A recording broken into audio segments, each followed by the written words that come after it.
नमस्कार दोस्तों, study delight channel पर आप सभी का एक बार फिर से हार्दिक स्वागत है।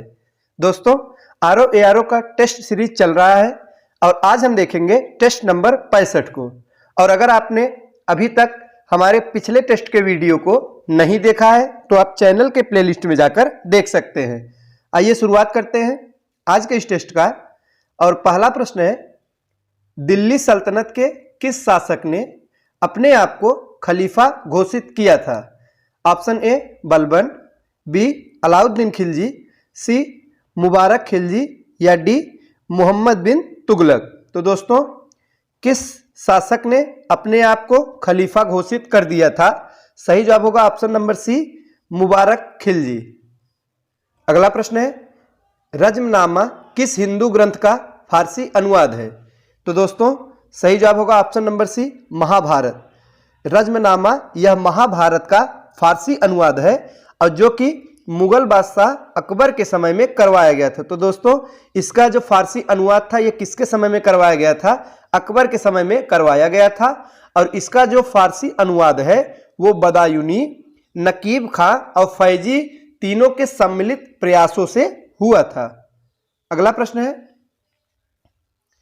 लाठी क्लब की स्थापना निम्नलिखित में से किसने की थी? महत्वपूर्ण प्रश्न है दोस्तों। तो लाठी क्लब की स्थापना किसने किया था? सही जवाब होगा ऑप्शन नंबर सी, बाल गंगाधर तिलक ने। दोस्तों, बाल गंगाधर तिलक द्वारा युवाओं को स्वतंत्रता प्राप्त करने हेतु लड़ने के लिए सक्षम बनाने के लिए बाल गंगाधर तिलक ने लाठी क्लब की स्थापना की थी। और दोस्तों, बाल गंगाधर तिलक से एक प्रश्न पूछा जाता है कि इनका उपनाम क्या है? दोस्तों, तो लोकमान्य इनका उपनाम है, लोकमान्य बाल गंगाधर तिलक। अगला प्रश्न है, निम्नलिखित में से कौन सा सुमेलित नहीं है? संगठन और उसके संस्थापक से संबंधित प्रश्न है, तो इसमें से कौन सा एक सुमेलित नहीं है? आइए देखते हैं। ऑप्शन ए है यंग बंगाल आंदोलन। दोस्तों, यंग बंगाल आंदोलन यह हेनरी विवियन डेरोजियो इसके संस्थापक थे। ऑप्शन नंबर ए सही है। और दूसरा है बहिष्कृत हितकारिणी सभा। तो दोस्तों, जो ज्योतिबा फूले दिया है यह गलत है। यहाँ पे सही जवाब होगा डॉक्टर भीमराव अंबेडकर। बहिष्कृत हितकारिणी सभा के संस्थापक डॉक्टर भीमराव अंबेडकर थे। तो ऑप्शन नंबर बी यही सही सुमेलित नहीं है। और सी है थियोसोफिकल सोसाइटी, कर्नल अलकाट इसके संस्थापक थे, यह सही है। डी है United Indian Patriotic Association, Syed Ahmad Khan. तो ऑप्शन नंबर डी यह भी बिल्कुल सही है। अगला प्रश्न है, इंपीरियल गजेटियर के संकलनकर्ता कौन थे? तो दोस्तों, सही जवाब होगा option number b, William Wilson Hunter थे। तो दोस्तों, विलियम विल्सन हंटर ये इंपीरियल गजेटियर के संकलनकर्ता थे। अगला प्रश्न है, निम्नलिखित में से कौन आजाद हिंद फौज यानी INA से जुड़े हुए नहीं थे? तो सही जवाब होगा option number d, BC Dutt. दोस्तों, इंडियन नेशनल आर्मी INA यानी कि आजाद हिंद फौज का गठन 1942 में किया गया था। तो दोस्तों, कब किया गया था? 1942 में कैप्टन मोहन सिंह द्वारा प्रारंभ किया गया था। इसको याद रखिएगा, परीक्षा में पूछा जाता है। तो इसका जो प्रारंभ किया गया था वो कैप्टन मोहन सिंह द्वारा प्रारंभ किया गया था। और इसमें क्या किया गया था कि जापान में जो युद्ध हुआ था उसमें पराजित ब्रिटिश सेना के जो भारतीय सैनिक थे उनको शामिल किया गया था। और बाद में आजाद हिंद फौज की जो कमान थी दोस्तों, वो सुभाष चंद्र बोस को सौंप दी गई थी। तो किसको सौंप दी गई थी? सुभाष चंद्र बोस को सौंप दी गई थी। और सुभाष चंद्र बोस ने अक्टूबर 1943 में सिंगापुर में स्वतंत्र भारत की अस्थायी सरकार या जिसको आजाद हिंद फौज कहते हैं उसका गठन किया था। तो इसमें कौन नहीं जुड़े थे? तो BC दत्त नहीं जुड़े थे। बाकी रशीद अली, शाहनवाज, PK सहगल ये तीनों इस फौज से जुड़े हुए थे। अगला प्रश्न है, ईश्वर के बारे में सोचने के लिए मेरे पास वक्त नहीं है क्योंकि अभी इस धरती पर बहुत काम किया जाना है। दोस्तों, उपरोक्त कथन यह किसका है? तो यह कथन किसका है? तो इस प्रश्न का सही जवाब होगा ऑप्शन नंबर डी यानी स्वामी ईश्वर चंद्र विद्यासागर का है। तो दोस्तों, उपरोक्त जो कथन है वो ईश्वर चंद्र विद्यासागर का है। आगे है, निम्नलिखित में भारत का कौन सा राज्य सर्वाधिक लंबी तट रेखा वाला राज्य है? तो दोस्तों सर्वाधिक लंबी तट रेखा वाला राज्य कौन सा है? कई बार परीक्षा में पूछा गया है तो जरूर याद रखिएगा। तो सही जवाब होगा गुजरात। तो सर्वाधिक लंबी तट रेखा वाला जो राज्य है वो है गुजरात। अगला प्रश्न है, निम्नलिखित में शैल समूहों में कौन भारत में अधिकतम मात्रा में कोयला प्रदान करता है?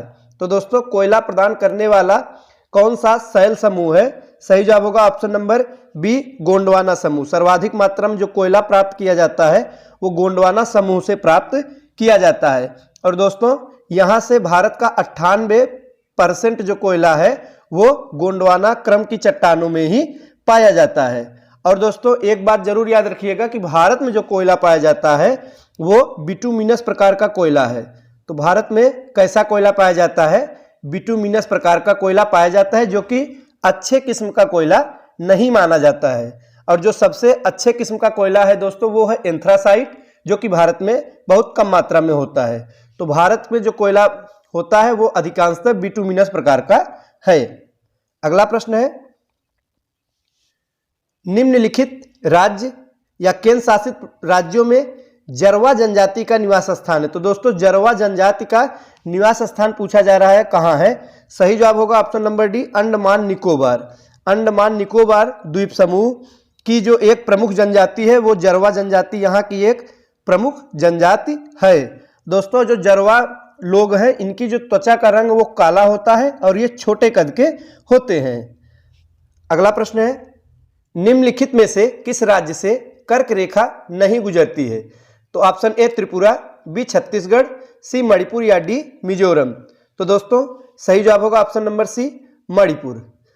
जो कर्क रेखा है वो मणिपुर से नहीं गुजरती है। तो दोस्तों कर्क रेखा भारत के ठीक बीचों बीच से गुजरती है, जो कि भारत के कुल 8 राज्यों से होकर गुजरती है। जरूर याद रखिएगा कितने राज्यों से? 8 राज्यों से होकर गुजरती है, जिसमें सबसे पहले गुजरात। तो दोस्तों गुजरात राज्य को स्पर्श करते हुए फिर राजस्थान को स्पर्श करती है, फिर मध्य प्रदेश, फिर छत्तीसगढ़, झारखंड, फिर इधर पश्चिम बंगाल और त्रिपुरा, मिजोरम, इन 2 राज्यों को स्पर्श करती है। तो कुल मिलाकर जो कर्क रेखा है वो भारत के 8 राज्यों से होकर गुजरती है। तो दोस्तों 8 राज्यों के नाम जरूर याद रखिएगा, परीक्षा में क्रम से पूछा जाता है।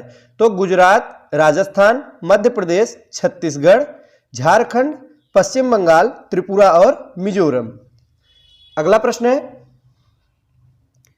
कुमायूं हिमालय निम्नलिखित में किन नदियों के बीच स्थित है? तो सही जवाब होगा ऑप्शन नंबर सी, सतलज और काली। दोस्तों जो कुमायूं हिमालय है यह सतलज और काली इन 2 नदियों के बीच स्थित है। आगे है, निम्नलिखित भारत की नदियों में वह कौन सी नदी है जो कर्क रेखा को 2 बार पार करती है? महत्वपूर्ण प्रश्न दोस्तों। तो कौन सी नदी है जो कि कर्क रेखा को 2 बार पार करती है? तो सही जवाब होगा ऑप्शन नंबर ए, माही नदी। दोस्तों माही नदी यह कर्क रेखा को 2 बार पार करती है। अगला प्रश्न है, नीली क्रांति निम्नलिखित में से किससे संबंधित है? तो दोस्तों नीली क्रांति यह मत्स्य उत्पादन से यानी मछली उत्पादन से संबंधित है। सही जवाब होगा ऑप्शन नंबर सी, मछली उत्पादन। अगला प्रश्न है, तुलबुल परियोजना किस नदी पर है? तो दोस्तों तुलबुल परियोजना यह किस नदी पर है? सही जवाब होगा ऑप्शन नंबर बी, झेलम नदी। तुलबुल परियोजना यह कश्मीर के बारामूला जिले में झेलम नदी पर बनाया गया है। तो दोस्तों यह कहाँ बनाया गया है? तो कश्मीर में यह परियोजना है जो कि झेलम नदी पर बनाया गया है। तो दोस्तों ये थे आज के महत्वपूर्ण प्रश्न। मिलते हैं अगले वीडियो में कुछ नए प्रश्नों के साथ। तब तक के लिए नमस्कार।